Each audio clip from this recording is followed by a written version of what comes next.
Hello,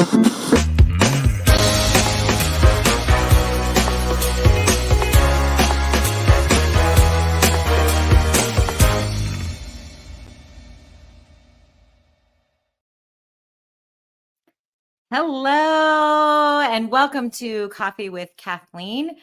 So excited to be with everyone here today, and we have got a great segment for you today. I think you're really going to love it.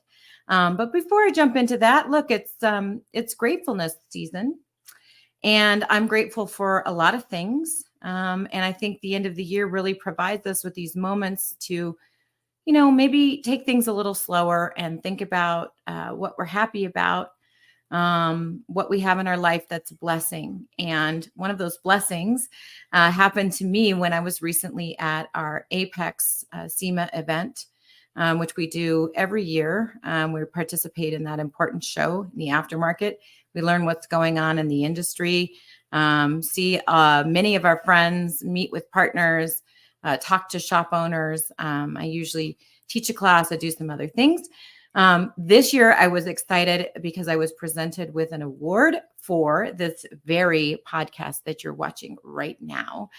And that was really an exciting thing for me because it was a diversity, equity, inclusion award for the podcast that I did with my coworker, Christopher Lovelady. And it's funny thing that Lovelady is in his name because he is certainly loved by this lady very much. He's a very special human being. And if you didn't catch that podcast, you can still watch it. We've got recordings and I'd be happy for you to see it. He talks about what it's like to be somebody who's differently abled and seeking help and advice in the service lane, but just generally receiving service for him, what that's like and how we can best serve all the communities of people that we have at our businesses and in our lives. So I'm really proud of that segment and happy about that. And now that this is an award-winning podcast, I know that I have to have guests of only the very highest caliber. So I will be introducing you all, if you don't already know him, which many of you probably do, to Stan Stokes, who leads a company called Iron Fist Consulting. And he's going to explain to us what he holds in his iron fist, but also in his really magnificent brain. He's been doing this for, I think, about 10 years now. And he's got a lot of really interesting things to share. So without further ado, welcome to Stan. Hey, Kathleen. Hey, Stan, you got your coffee cup? I got my coffee cup. Even though it's 3:30 East Coast time, I thought it was a great time to go ahead and get some coffee. Yes. Well, see you. Thank you. Congratulations. In all sincerity, congratulations on that. Love the message. Really do. And the gratitude. We worked so hard just to not back up and say, man, let me smell some roses for a minute. So thank you for reminding me of that.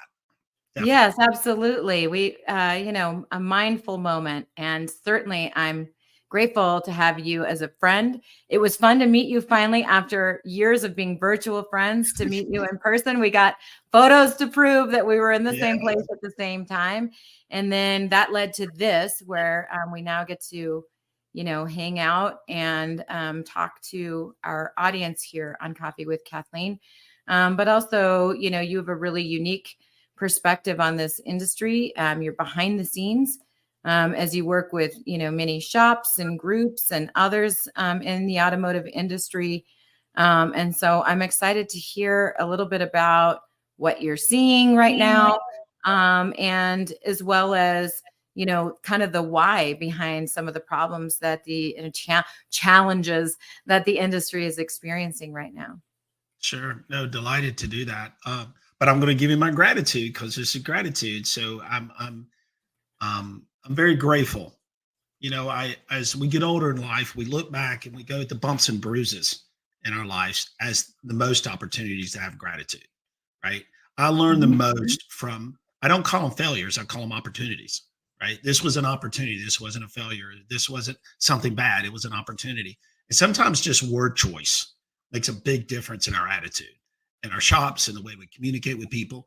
And so what my big word for this year was, it sounds like an opportunity. right? Versus Yeah. we have a problem. We have a problem. Because as That's leaders of an right. organization, we hear that all the time, right? Yeah, certainly. So I've embraced for my gratitude word this year is just opportunity, right? Be grateful for we have this opportunity to help somebody or change something or impact.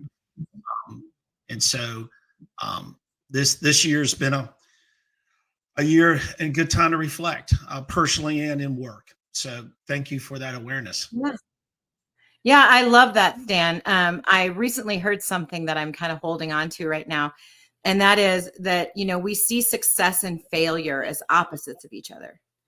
Right. So, and in the dictionary or thesaurus or whatever it is, it probably shows them as opposites as well. But actually, failure is an integral part of success because Mhm. until we know more about what doesn't work and why, we don't know about what does work and why.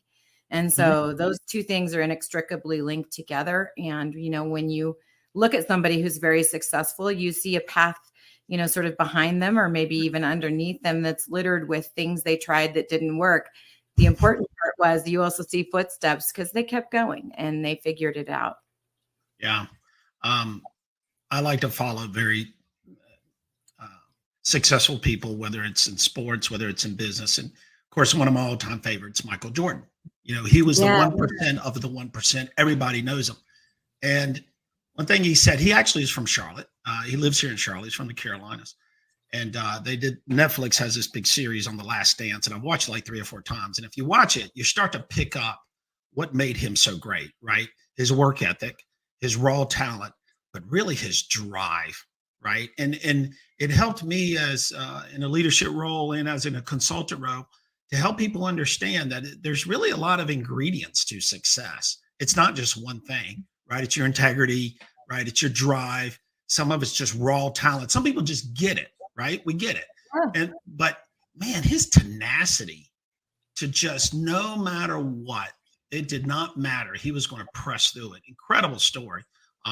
That I really enjoy that, and I try to take a lot of learnings from that as well. But yeah, it is a lot of opportunities, and I think as we get older in our lives, we start to see people go through different transitions, where it's good or whatever the case might be. That makes us take a gratitude check as well. So, I'm very very grateful today. Now that I'm with you, so Yes. Well, I didn't know we had this in common, but I am also a big Michael Jordan fan. are you really? Yeah. Yes, and I met him once. Sort of, I heard that he was at the same hotel that I was. He was in some courtyard, and he was filming the Nickelodeon Kids Choice Awards. This was many, many, many years ago, and so then I could kind of see him. And there was a kitchen between us. I was in this dining area, he's in this courtyard, and there's a kitchen between. So I just looked. I found a moment, and I ran through the kitchen. I ran into the courtyard where they have all these cameras and microphones and whatever. And I just grabbed him in this big hug. I think I was like 20, like in my defense, right? But like, He's a tall guy. I mean, you yeah. And I realize meant to hug him the way you'd normally hug someone. And I think I was given my height and his height. I think I was like hugging the back of his knees or something like that. But yeah, anyway, his obviously, I was kind of swarmed by bodyguards, and he's like, it's all right. It's all right. Like this 5'3" like mouse that's currently attacking my calves. It's just fine. But anyway, I just told him I'm, such a big admirer of you because not just because you're good at sports and really tall, but also, because of the way that, he really did go after it and things like that, sports wise. And so, yeah, so I just gave him a little speech about what I admired and things like that. And he was really very gracious. And then, of course, I had to slink back through the kitchen with my tail between my legs. Well, they then posted people at the door to prevent that from happening again. So I was the only one that, barreled my way through for this to wow, happen. you're very lucky. I mean, wow. Yeah. I mean, that's a big deal, Yeah. right? Yeah. To have It's the a big opportunity. deal. Yeah. That's a big deal. Yeah. I mean, no doubt one of the best sports people, athletes Yeah. ever known and walk. And Mhm. outside of that, he's become a very successful businessman, right? And very different. And he was able to transition. Now he owns the Hornets. He Yeah. built a brand. He was one of the most successful people to build a brand. And that correlates, I think, a lot to our business, right? Yes. Really what separates us, especially in automotive. Okay. I can get my car fixed anywhere. There's no sauce. Nobody has any secret machine. Nobody has any secret wrench, right? It's all The about our people. golden wrench. The golden wrench. Nobody, we might have a plaque on the wall, but really at the end of the day, it's our people, right? And it's our people that know how to wow our guest and our guest experience. And you know, we're data analysts with the understanding of why are we analyzing this data? What's the what and the why behind it? It's Mhm. really to understand how do we optimize the best customer experience in a shop, right? How do we give insight to how that can be improved upon and where there's opportunities regarding staff performance, process, systems, doesn't matter. And that's, and again, grateful. I'm so grateful that 2 decades of being in the marketing side and all the things and seeing the evolution between radio, TV, and print to go to digital. And then when digital launched, it just exploded. And the business owner was stuck with, wow, what do I do with all this data? How do I make an intelligent business decision? How do I build a marketing strategy? Who should I work with? I got SEO, PPC, and all of these different things. And so we really started focusing on coming into the industry to help people through those transitions. And as we started looking at this, we started realizing, well, what are some of the KPIs, you know, fancy word for key performance indicators that people are looking at? Systems like Repair Pal and other systems out there are giving us, because for the first time, you were able to match the lead to some type of communication, right? You reached out, here's the lead came from, here's phone call, you recorded the call, all that great stuff. And what we started working is we started working with people like Repair Pal and some of the other industry providers out there. And I started asking them, what's your biggest challenge? Right. And a lot of it came around when someone has low numbers. And the first thing they do is they call the marketing people, right? It's usually the first, what's wrong with my marketing? Because my car count ARO is down. And they get into this 911 situation, and then there's not enough information to validate it. And they're looking at calls and they're trying to understand all this. So one of the first things we did when we got in the industry is we wanted to help the shop owner understand what their objective should be. Not the campaign. What's the objective of the campaign? Is it branding? Right. Is it lead generation? Is it retention? Because there's really 3 different buckets, right? Obviously, Repair Pal does a lot of different things outside just lead generation. You have a unique value prop is you drive referrals. So really there's referrals, there's branding, there's lead generation, there's retention. And so we really started working with shop owners to understand, hey, this is where marketing stops and this is where operation takes over, right? And so we found that there was a need for people to understand how to operationalize the marketing data. What does that mean? Well, let's just take online advertising and marketing. It doesn't drive customers. That's the first thing we said. Look, first of all, marketing doesn't drive customers. Okay. So when you don't have customers, don't go yell and scream at marketing people. First thing. Don't yell at marketing people. Don't yell and scream at marketing people, because as long as they're driving you some engagement, then they've done their job. Now we can look at all the nuts and bolts to that, but really you got to look at yourself and your process and your people that are taking that conversation and through a customer journey and experience with a shop, right? Yeah, absolutely. And, you know, Repair Pal records calls, right? And all the time, there's like Repair Pal this, Repair Pal. Are you listening to your conversations? Does that sound like someone that's in the market for repair? Yeah. So Repair Pal's done his job. Okay, great. Let's talk about what's going on in that conversation. And so we started just analyzing so much, all of these phone calls. 500,000 phone calls. We're getting up much higher now.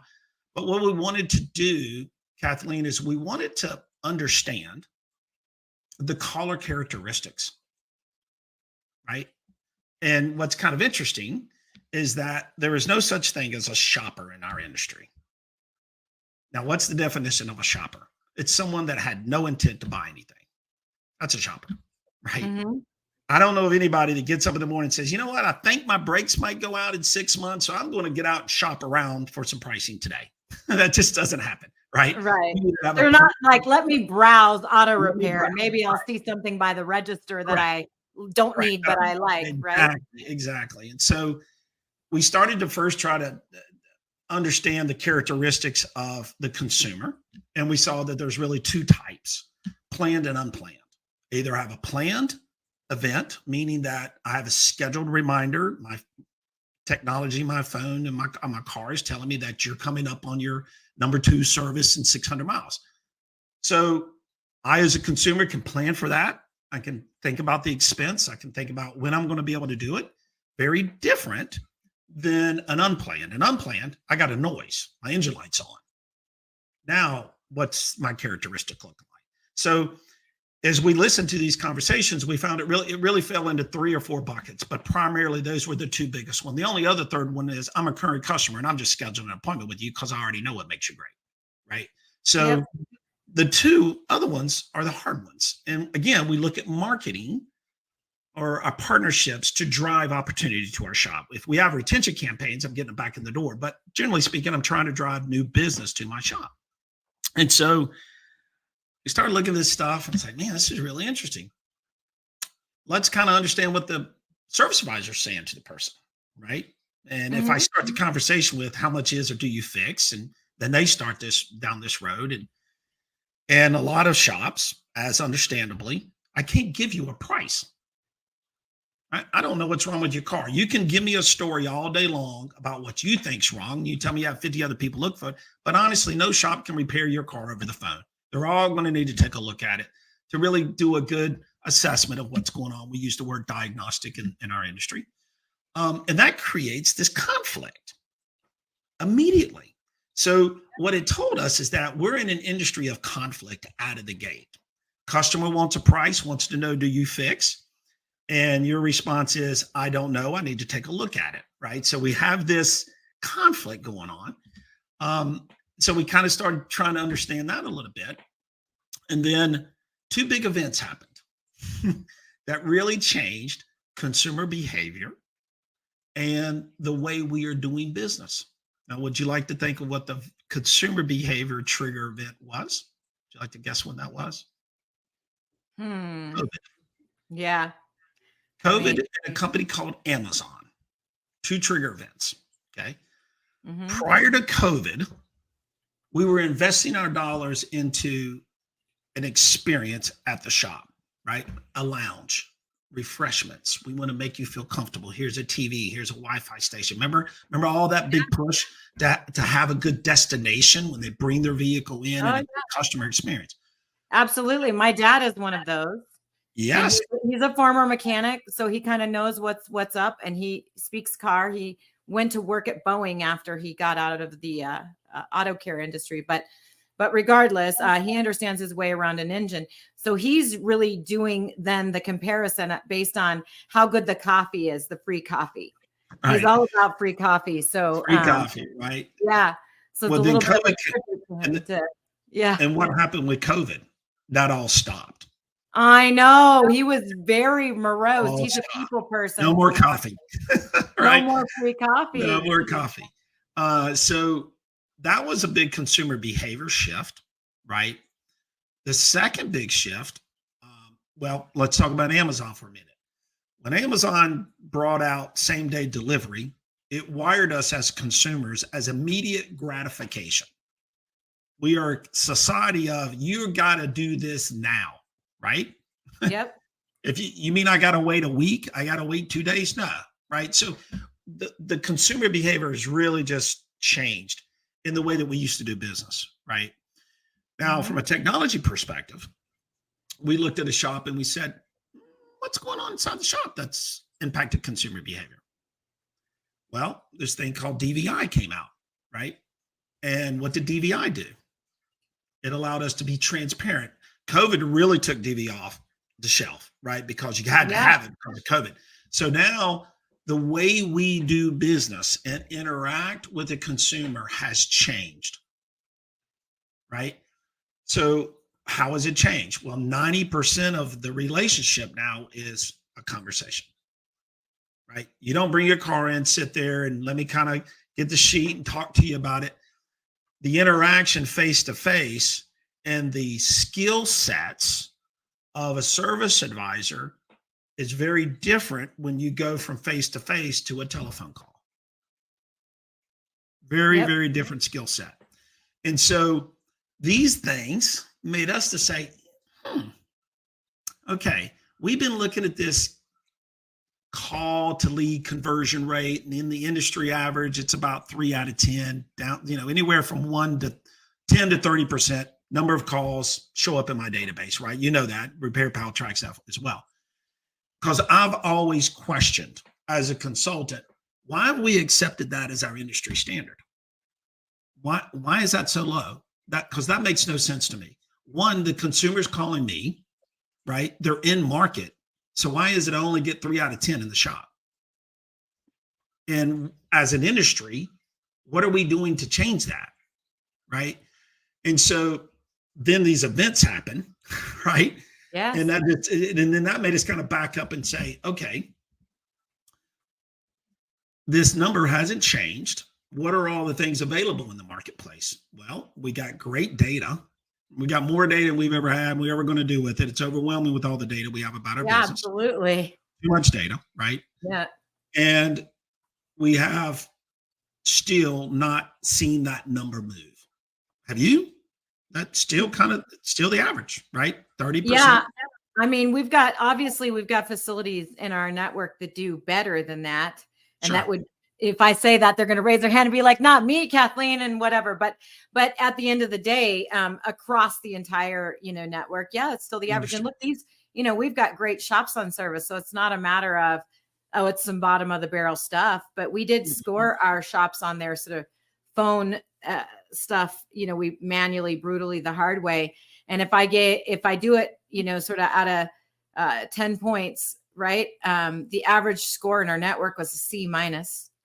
And this was just against basic things, basic things.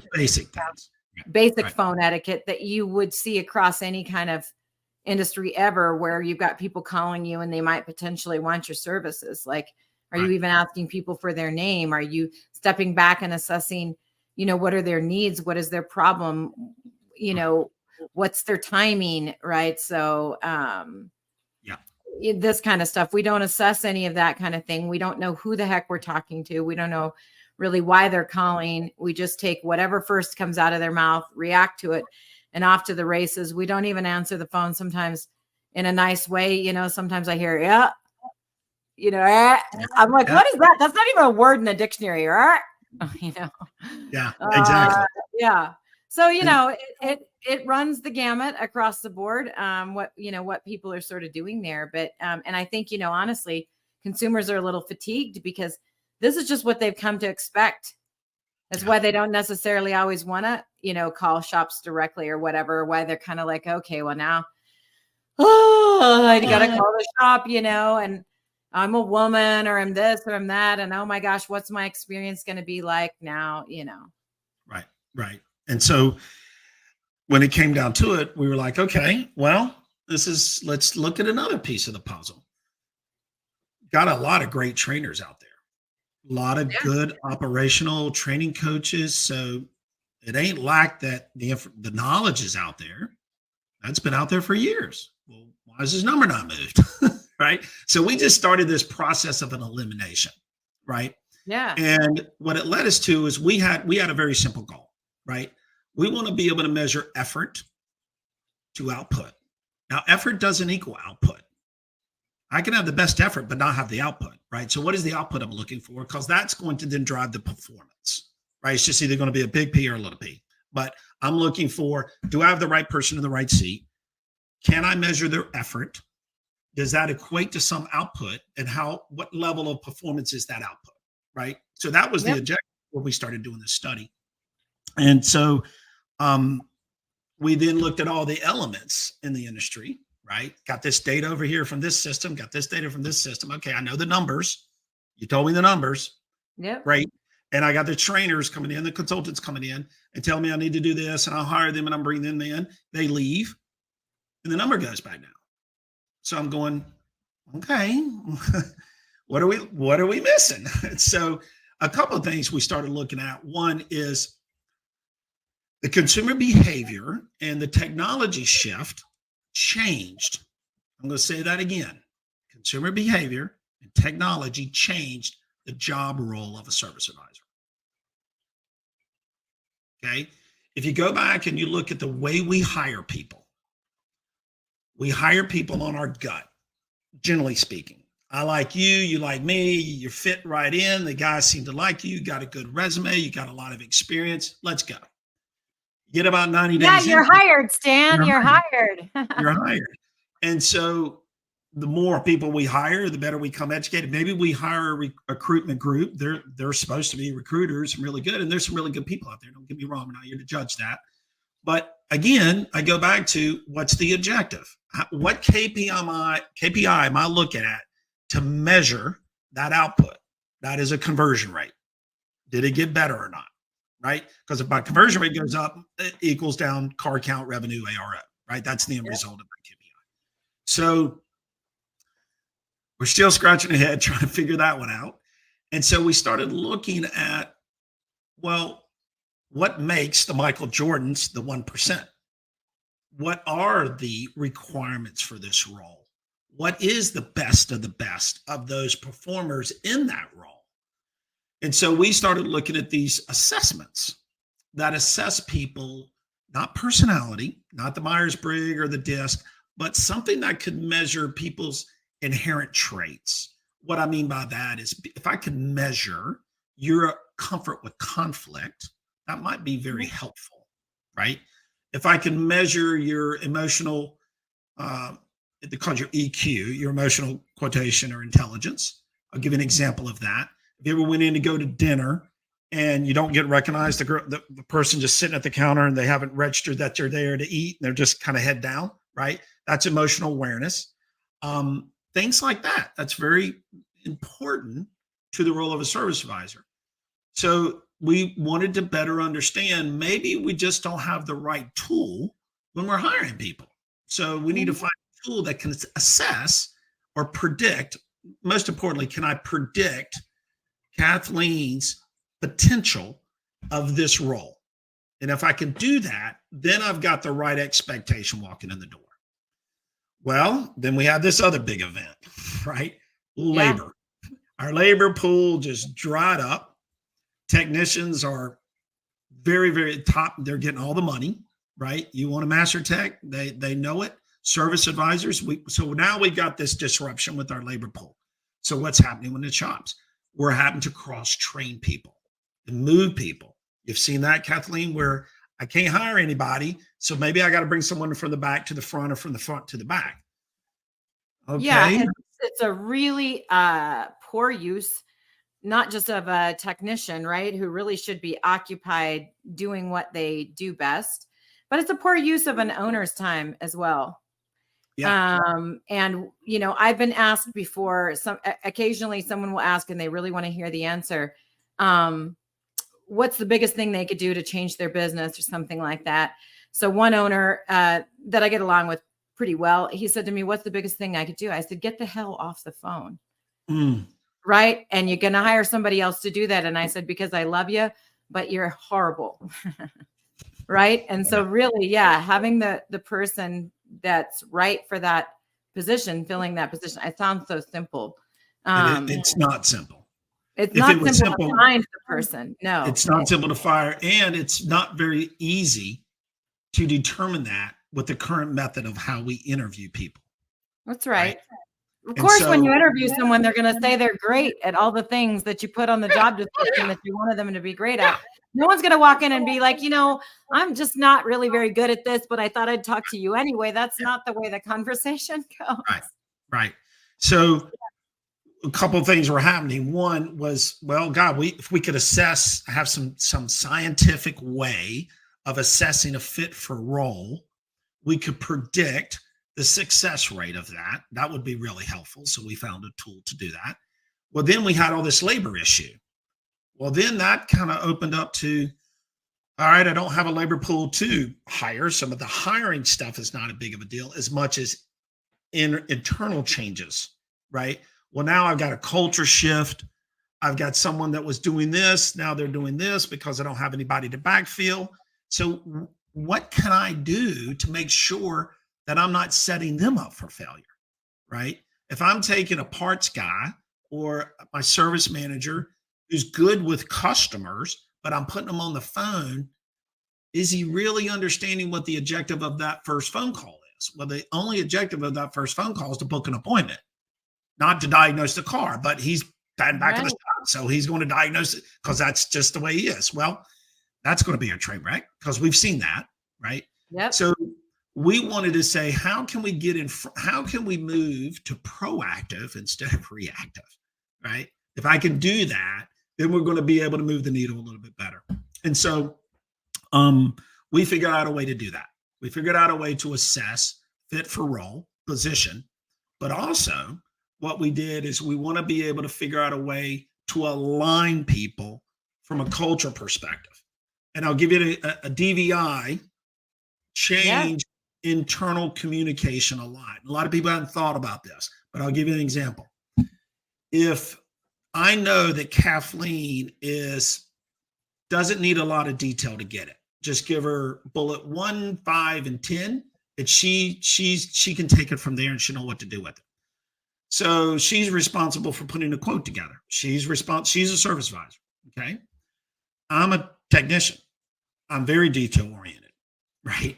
I'm going to take 100 pictures, right? And I'm going to give you everything. Well, what is Kathleen go? Man, dude, I don't need all this. Just tell me the 3 or 4 or 5 things. So now this technology is maybe in a position to where we kind of start this internal, man, I can't stand to work with Stan. He takes 100 pictures. I only want to take 10 or 12. Just tell me the highlights because I can get it. Well, what's really going on is we got an inherent trait, right? Detail-oriented person and an enterprise kind of person, right? And Yep. generally you want that kind of person out on the front end, but it's very different on the back end. So the labor pool forced us into realigning things. The labor pool forced us, DVI forced us into a position where we have to communicate differently internally. And so you got all these things going on. And I don't think I've said anyone that's probably listening go, yep, I can relate to that. I'm seeing that or I'm feeling that in my shop. So we wanted to be able because as consultants, you're coming to us to say, well, how do I fix this problem? And sometimes we can't, but if they tell us that we don't know, our job is to go find it, right? Whether that's someone like Repair Pal or some partner or something of that nature. But that's the purpose of a good consultant. They're industry and content experts, and they should be able to help you address those problems. So we started doing the research because we saw this just slowly building this mountain of events, right? Consumer behavior, technology, internal things, the labor pool, man, it's just flipped the shops upside down. So what we came down to is that if I can better understand the way Kathleen is hardwired and how Good that's luck. good luck, right? In relationship to this job role. And the job role has changed. Okay. I'm not hiring Kathleen for how she interacts face to face. My requirements have changed. And I think that's the biggest message we want to send out. Your business has changed, whether you've realized or not. How you're lining people in that role has that changed. And that's what we're seeing. We're not changing how we're hiring. We're just taking those people and trying to adapt them to this. And the numbers are telling us they're failing or they're not getting better. Does that make sense? Yep, that makes total sense. Yeah. And So so good. What a beautiful problem. Honestly. beautiful opportunity, right? Yes, Beautiful opportunity. What a beautiful opportunity. So those are kind of the things that we're really taking a big look at and figuring out how we can help people overcome this or find a solution or things of this nature. And the most important, the hard part about this is now people will go, well, how are you going to do that, Stan? Right? I got the what and the why to it. The how is we got to be able to give you the tools to then measure that predictive position, right? So I know that Johnny's fit for this role. Let me measure the effort. Let me measure the output of his job role. So that was the second piece of the things we kind of saw going on in the industry. From a marketing and operations and guest experience. And if I really had to summarize it, our role is to maximize guest experience, period.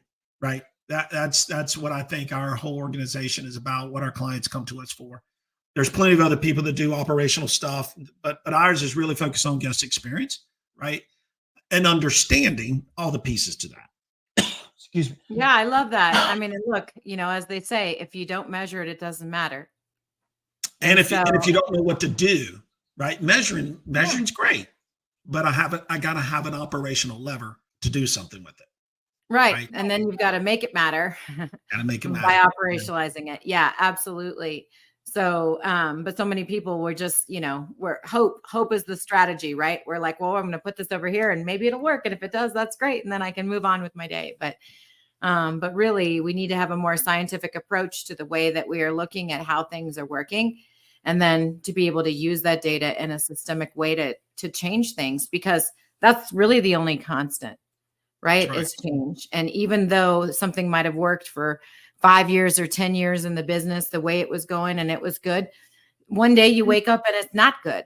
And then what do you do about that? So, so I'm happy you're in this space and doing that, and helping our friends at shops to, to really be able to have that insight and that turn that corner in their business. So yeah, we are too. I think it's kind of one of those aha moments. I hear a lot of people that hear our conversations. We do podcasts like this, and we get, man, I didn't even, it's the aha moment. Wow, I didn't think about that.